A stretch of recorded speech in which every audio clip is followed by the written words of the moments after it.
Dear friends, ഈ വീഡിയോയിലൂടെ ഞാൻ നിങ്ങളോട് പറയുന്ന സബ്ജക്റ്റ് നമ്മൾ ജീവിതത്തിൽ ഡേ ടു ഡേ ലൈഫിൽ നമുക്കൊക്കെ സാധാരണ പല സിറ്റുവേഷൻസിലൂടെ നമ്മൾ കടന്നു പോകുന്ന സമയത്ത് പലപ്പോഴും നമ്മൾ കൊടുക്കുന്ന വ്യാഖ്യാനങ്ങൾ പോസിറ്റീവാണോ നെഗറ്റീവാണോ എന്ന് നമ്മളൊന്ന് ചെക്ക് ചെയ്യേണ്ടതായിട്ട് അത്യാവശ്യമായിട്ടുണ്ട്. കാരണം നമ്മൾ പലപ്പോഴും നമ്മൾ കൂടുതൽ സാഹചര്യത്തിൽ നമ്മൾ നെഗറ്റീവ് ഇൻ്റർപ്രിട്ടേഷനാണ് അറിയാതെ കൊടുത്തു പോകുന്നത്. അതായത് നമുക്ക് ഏതെങ്കിലും ഒരു സാഹചര്യം വന്നോ, അല്ലെങ്കിൽ നമ്മളൊരാളെ വിളിച്ചു ഫോൺ എടുത്തില്ല, അല്ലെങ്കിൽ ഒരു പ്രാവശ്യം അവരെ കണ്ടപ്പം നമ്മളൊരു ഫംഗ്ഷന് വെച്ച് 2 പ്രാവശ്യം കണ്ടപ്പം അവർ നമ്മുടെ അടുത്തേക്ക് വന്നില്ല, സംസാരിച്ചില്ല, ഇതിനൊക്കെ നമ്മൾ അനാവശ്യമായിട്ടുള്ള വ്യാഖ്യാനങ്ങൾ കൊടുത്ത് നമ്മൾ തന്നെ ഫ്രസ്ട്രേറ്റഡ് ആകുന്നൊരു സാഹചര്യമാണ് പലപ്പോഴും ഉണ്ടാവാറ്. പലപ്പോഴും ചിലപ്പം അയാളുടെ പേഴ്സണൽ പ്രശ്നങ്ങൾ കൊണ്ടാണോ അല്ലെങ്കിൽ മറ്റെന്തെങ്കിലും റീസൺ കൊണ്ടാണോ എന്നൊന്നും നമ്മൾ ചെക്ക് ചെയ്തില്ല. നമ്മൾ ഫോൺ വിളിച്ചു എടുത്തില്ല, അല്ലെങ്കിൽ ഒരു മെസ്സേജ് അയച്ചു റിപ്ലൈ ചെയ്തില്ല, ഇങ്ങനെ 2 പ്രാവശ്യം വിളിച്ചപ്പം എടുത്തില്ല, അങ്ങനെയാണ് അവന് ഭയങ്കര ജാടയായിപ്പോയി, പണ്ടത്തെ പോലെയൊന്നും അല്ല, ഇങ്ങനെ നമ്മൾ വ്യാഖ്യാനിച്ച് നമ്മൾ നെഗറ്റീവായിട്ട് വ്യാഖ്യാനിച്ച് നമ്മൾ പോവുകയാണ്. അയാൾ എന്തെങ്കിലും പ്രശ്നത്തിനകത്ത് നിൽക്കുന്ന സമയത്താണോന്നോ, അല്ലെങ്കിൽ മറ്റെന്തെങ്കിലും അയാൾ വളരെ ബിസി ആയിരിക്കുന്ന സമയത്തോ മറ്റെന്തെങ്കിലും റീസൺസ് ഉണ്ടായിരിക്കാം, അയാൾ അങ്ങനെ നമ്മളൊരു ഇൻ്റർപ്രിട്ടേഷൻ കൊടുക്കാൻ തുടങ്ങിയാൽ നമുക്ക് ഹാപ്പിയായിട്ട് ജീവിക്കാൻ പറ്റും. അത് എപ്പോഴും, പക്ഷേ കൂടുതൽ കേസിൽ നമ്മൾ നെഗറ്റീവായിട്ടാണ് അതിന് വ്യാഖ്യാനം പലപ്പോഴും കൊടുക്കാറ്. അപ്പോൾ ഏറ്റവും നിസ്സാരമായിട്ട് ഉദാഹരണം പറഞ്ഞാൽ, നമ്മൾ ഹസ്ബൻഡ് സാധാരണ ഓഫീസിൽ നിന്ന് വരുന്നത് ഒരു 5:30 മണിക്കാണ് വരാറ്. 5:30 ആയി, 5:45 6 മണിക്ക് വന്നില്ലെങ്കിൽ വൈഫ് ഫോൺ വിളിക്കുന്നു. വൈഫ് ഫോൺ വിളിക്കുമ്പം ഹസ്ബൻഡ് ഫോൺ എടുത്തില്ല എങ്കിൽ ഉടനെ ചിന്ത പോകുന്നത് എന്തായിരിക്കും? അയ്യോ, ഇനി എന്താണോ സംഭവിച്ചത്, വല്ലോ ആക്സിഡൻറ്റ് വല്ലോ ആയോ, കഴിഞ്ഞ ദിവസം അവിടെ ആ വഴിയിൽ ആക്സിഡൻ്റ് ഉണ്ടായി, ഞാൻ രാവിലെയും പറഞ്ഞാണ് വളരെ സൂക്ഷിച്ചു പോകണമെന്ന് പറഞ്ഞാണ്. ഒട്ടനെ ചിന്തകൾ മുഴുവൻ പോകുന്നത് നെഗറ്റീവ് ഡയറക്ഷനിലേക്കാണ് പോകുന്നത്. അയ്യോ, ഇനി അവിടെ, കാരണം ആക്സിഡൻറ്റ് നടന്നു കഴിഞ്ഞു എന്നുള്ള ലെവലിലാണ് ചിന്ത പോകുന്നത് മുഴുവനും. ആക്സിഡൻറ്റ് നടന്നു കഴിഞ്ഞു, അവിടെ വല്ലവരും ഉണ്ടോ, അവിടെ എടുത്തുകൊണ്ട് പോകാൻ വല്ലവരും ഉണ്ടോ, ഹോസ്പിറ്റലിൽ ഏതാ അടുത്തുള്ള ആംബുലൻസ് കിട്ടുമോ, ആശുപത്രിയിൽ ആരാ ഉള്ളത്, അവിടെ സർജൻ ഉണ്ടാവുമോ, ആരായിരിക്കും ഉണ്ടാകുന്നത്, ഞാനിവിടുന്ന് അവിടെ എത്തണം എന്നുണ്ടെങ്കിൽ വണ്ടി കിട്ടുമോ, ഈ ലെവലിലേക്ക് ചിന്ത അങ്ങോട്ട് കയറി പോവുകയാണ്. ഇതൊക്കെ ചിന്തിച്ചുകൊണ്ട് വളരെ ഫ്രസ്ട്രേറ്റഡ് ആയിട്ട് ഇരിക്കുന്ന സമയത്ത് പെട്ടെന്നൊരു കോളിംഗ് ബെൽ അടിക്കുന്നു. ഡോറ് തുറന്ന് നോക്കുമ്പോൾ ഇതേണ്ട ഹസ്ബൻഡ് വന്നിരിക്കുന്നു. മിക്കവാറും കേസിൽ ഇതേ ഹസ്ബൻഡ് വൈഫിനെയും കൊണ്ട് പിന്നെ വണ്ടിയെ കയറ്റി മിക്കവാറും ഹോസ്പിറ്റലിൽ കൊണ്ടുപോകേണ്ട ഒരു സാഹചര്യം പലപ്പോഴും ഉണ്ടാകാറുണ്ട്.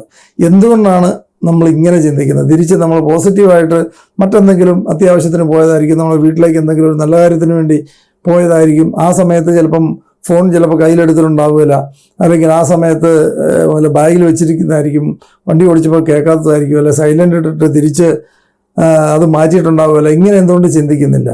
അപ്പോൾ അങ്ങനെ ചോദിക്കുന്നവരോടെല്ലാം പലപ്പോഴും പറയാറുള്ളത്, അല്ല, നമ്മൾ ദിവസവും കണ്ടുകൊണ്ടും കേട്ടുകൊണ്ടിരിക്കുന്ന വാർത്തകൾ ഇതൊക്കെയാണല്ലോ. നമ്മൾ ടി വിയിലും പത്രത്തിലുമൊക്കെ ദിവസവും കാണാൻ മേലെ എന്തെല്ലാം തരത്തിലുള്ള അപകടങ്ങളും പ്രശ്നങ്ങളുമാണ് നാട്ടിൽ നടന്നുകൊണ്ടിരിക്കുന്നത്.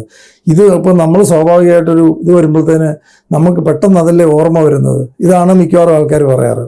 അല്ല, പറയുന്നത് കറക്റ്റാണ്. കാരണം നമ്മൾ ദിവസവും കണ്ടുകൊണ്ടും കേട്ടുകൊണ്ടും ഇരിക്കുന്ന വാർത്തകൾ ഇതുപോലത്തെ വാർത്തകളാണ്. ഇതുപോലത്തെ വാർത്തകൾ നമ്മൾ കണ്ടുകൊണ്ടിരിക്കുന്നതുകൊണ്ടാണ് അതുപോലത്തെ ചിന്തയുണ്ടാകുന്നത്. അപ്പം അതുപോലത്തെ ചിന്ത ഉണ്ടാവാതിരിക്കണമെങ്കിൽ, അല്ലെ അനാവശ്യമായ ചിന്ത, അനാവശ്യമായിട്ടുള്ള ഒരു നെഗറ്റീവായിട്ടുള്ള ചിന്തയിലേക്ക് പോകാതിരിക്കണമെങ്കിൽ അതുപോലുള്ള വാർത്തകൾ നമ്മൾ കാണാതിരിക്കുക. അല്ലെങ്കിൽ നമ്മളുടെ ഒരു പഞ്ചേന്ദ്രിയങ്ങളുടെ പുറത്തൊരു കൺട്രോൾ ഉണ്ടാവണം എന്ന് പറയും. പഞ്ചേന്ദ്രിയങ്ങൾ എന്ന് പറഞ്ഞാൽ എന്തൊക്കെയാണ്?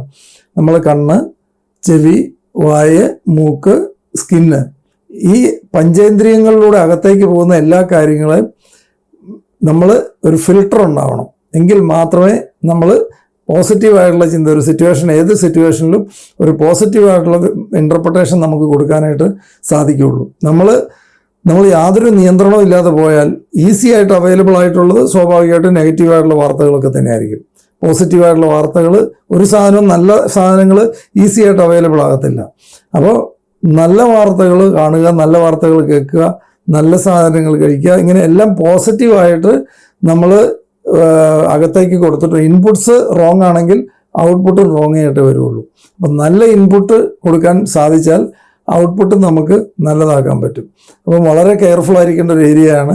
കാരണം നമ്മളെ ചിന്തകളെ ഏറ്റവും കൂടുതൽ സ്വാധീനിക്കുന്നത് നമ്മൾ കാണുന്ന വാർത്തകളും നമ്മൾ കേൾക്കുന്ന വാർത്തകളും ഒക്കെയാണ്. അപ്പോൾ അതിൻ്റെ പുറത്ത് കൺട്രോൾ ഇല്ലെങ്കിൽ നമ്മൾ ഇതുപോലെ ഓരോ സാഹചര്യത്തിലും അനാവശ്യമായിട്ടുള്ള നെഗറ്റീവ് ഇൻ്റർപ്രിട്ടേഷൻ കൊടുത്ത് എല്ലാ സാഹചര്യങ്ങളിലും നമ്മൾ പോസിറ്റീവായിട്ട് ഇൻ്റർപ്രിട്ടേഷൻ കൊടുക്കാൻ സാധിച്ചാൽ നമുക്ക് ഹാപ്പി ആയിട്ടിരിക്കാൻ പറ്റും. ഒരുപക്ഷെ കൂടുതൽ കേസിലും നമ്മൾ ചിന്തിക്കുന്നതായിരിക്കണം എന്നില്ല റിയാലിറ്റി. കൂടുതൽ കേസിലും നമ്മൾ അനാവശ്യമായിട്ട് ചിന്തിച്ചു കൂട്ടി കോംപ്ലിക്കേറ്റ് ചെയ്യുകയാണ് ചെയ്യുന്നത്. ശരിക്കും പറഞ്ഞാൽ കൂടുതൽ കേസിലും നമ്മൾ ചിന്തിക്കുന്നതേ ആയിരിക്കുകയല്ല പലപ്പോഴും ഫാക്റ്റ്.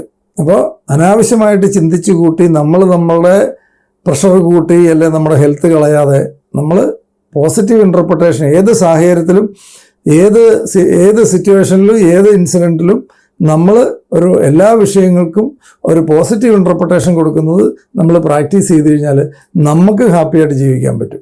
അതാണ് ഏറ്റവും ഇമ്പോർട്ടൻ്റ്. എന്ത് സംഭവിച്ചാലും ജീവിതത്തിൽ സംഭവിക്കുന്ന എല്ലാ കാര്യങ്ങളും നല്ലതിനാണെന്ന് വിചാരിക്കുകയും ഏത് തരത്തിലുള്ള സാഹചര്യങ്ങളും നമ്മൾ നേരിടുമ്പോൾ അതെല്ലാം എന്തോ അതിന് ശേഷം നല്ല കാര്യം മറ്റെന്തോ പ്ലാനുണ്ട് എന്ന് നമ്മൾ മനസ്സിലാക്കി നമ്മൾ ക്ഷമയോടെ ഇരിക്കാൻ തയ്യാറാകുകയാണെങ്കിൽ അത് ഏതെങ്കിലുമൊക്കെ തരത്തിൽ അത് നന്നായി നാളെ വരാനുള്ള സാധ്യത ഉണ്ട്.